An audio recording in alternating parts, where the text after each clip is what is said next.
পাশে বিএনপির স্থায়ী কমিটির সদস্য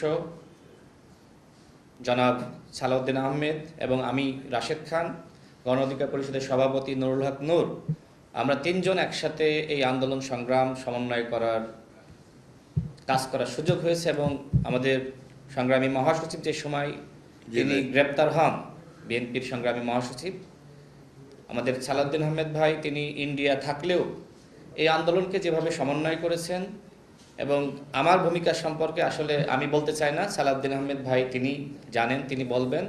আমি এতটুকু বলতে চাই, বাংলাদেশ জাতীয়তাবাদী দল গণমানুষের অধিকার প্রতিষ্ঠায় লড়াই সংগ্রাম করছে এবং শহীদ প্রেসিডেন্ট জিয়াউর রহমান, যাকে আমি নিজের আদর্শ হিসেবে মনে করি, বর্তমানে বিএনপির নেতৃত্ব দিচ্ছে জনাব তারেক রহমান, তিনি আমাকে অত্যন্ত স্নেহ করেন, ভালোবাসেন।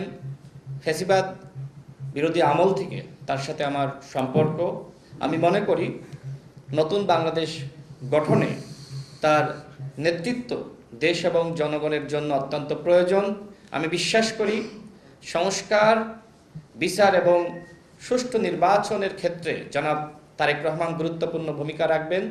আমি রাশেদ খান আজকে বিএনপিতে যোগদান করেছি এবং জনাব তারেক রহমানের নেতৃত্বে ইনশাল্লাহ দেশ এবং জনগণের জন্য সংগ্রাম করে যাব, কাজ করে যাব।